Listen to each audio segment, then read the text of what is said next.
you will have to create a documentation over the security response plan and procedure. Incident response plan means you will have to write down all the guidelines, communication methods, tool, procedure over the paper. Means if any type of the incident happen, like we have discussed about the inactive and active incident, reactive and proactive, if any type of the incident happened, so what the procedure you will follow? Like if any type of the attack is happen, so first is make the disconnectivity from the internet. What are the tools will be used, like SIEM, firewall, IDS, IPS.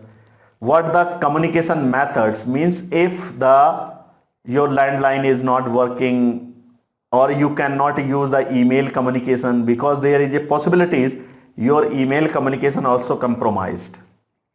And what will be the guideline for dealing with this type of the incident, like your organization got caught fire. So there must be a response, must be a plan, and must be the communication way what to do. Okay, so these type of the incident must be categorized, like data breach. If the data is lost, so what type of the procedure plan you will have to implement. Any type of the malware or the intrusion detected, so what to do. If the DOS attack will DOS attack, or your organization under the DOS attack, so what the method, procedure you will use, it is necessary, and this is must be written over the paper, and all the person will be aware about this plan. Another plan is a disaster recovery plan. Disaster recovery plan means any type of the disaster happened. Disaster may be the nature. First you need to identify the scenario, like this disaster is a natural or the non-natural, means why the nature generated or the human generated. If disaster is a nature generated, then how to respond. Recovery plan. Not only this, recovery plan means if any disaster happened, for the example, your server is working properly, but after time your server is crashed. Your server is crashed. So what will you do in this case? What will you do? So it is necessary, you will have to recovery for this, like your server is crashed, so you need to restore the backup, whatever backup you have, restore the backup and make the business continuity. So another is, so it is necessary, all these are considered as a disaster recovery plan. First you need to identify natural and non-natural disaster, identify their task, resources and the responsibility for responding to the disaster. And the responsibilities are provided to particular person, so it is necessary you will have to train that particular person who are going to be take the responsibilities in a disaster planning procedure and how to react when any event or the disaster occurred. So how can you do the backup plan? Why you need a backup plan? Overall goal is a business continuity. Business continuity. Business continuity means if your organization, your website is down for the 1 hour, so your business will be down for the 1 hour. So as soon as possible, you will have a plan to make a business continuity. Every organization or the big organization has a specific team inside the organization for the incident respond, business continuity team. These are the different continuity. So first is a identify and prioritize the function. Because when any type of the disaster happened, so there is a multiple functions was impacted. So which function you will restore first? and which function you will restore later on. So it is called identify and prioritize the function for the investment in the fault or the tolerance redundancy. Business impact analysis means if any type of the disaster happened, so if the business is down for the 1 hour, so what is the impact of that? So identifies the mission essential primary business function and the risk that would arise if the organization cannot fulfill them. So it is necessary to have a continuity plan.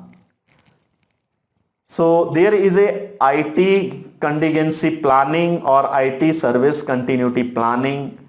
So these planning happened or included the multiple functions which is going to be supported by the resilient IT system working to identify and mitigate all the single point failure. Single point failure means any specific single point failure happened. So how to mitigate of those failures. Failures may be related to the process or may be related to the function. Okay. So overall goal of the mitigating of the risk is called hardening and security policy.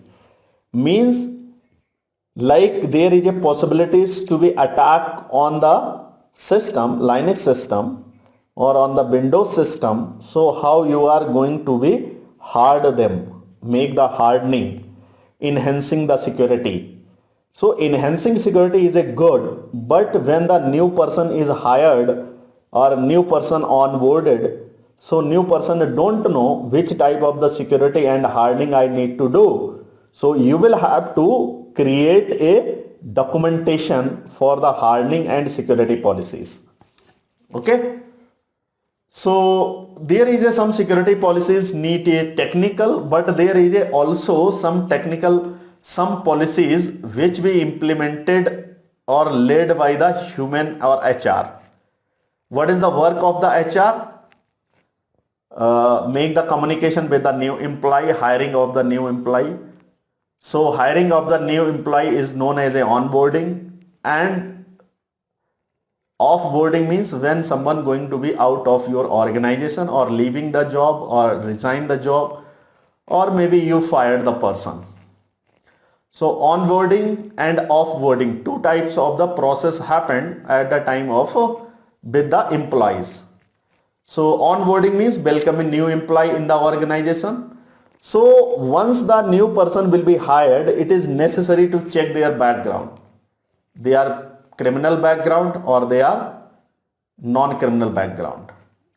And also manage the identity and access management. Identity access management, this is the technical part where which person, which process will be can access the process. And allocation of the asset. Asset allocation means to allocate them the tablet, mobile phone, laptop, table, chair, internet connection, software, whatever the asset allocated to that particular person. Provide the training related to the policies. Okay. But when the person will leave the organization, so need to be first identity and access management need to be disable the user account and their privilege. All the retrieving assets. Assets means retrieving the tablet, retrieving the mobile phone, keys, any key, any smart card, USB media and so on. It is necessary. So you need to be actually documentation of all these things, because without documentation it is not possible. Right? You have a documentation like provide this 3 devices, and later on you have offboarding device to offboarding process written like these devices will be collected back. Okay. So it is necessary to everything happened in a documentation, must have a documentation related these processes. Returning the personal assets employee owned devices need to be wiped out. Like if there is a BYOD, bring your own device, policy exists inside the organization. So employee is coming with their laptop, their mobile phone, their tablet. So it is necessary when offboarding will be happen, then wipe out all the corporate data and the corporate application. So later on they cannot use this specific, cannot use the organization specific resources.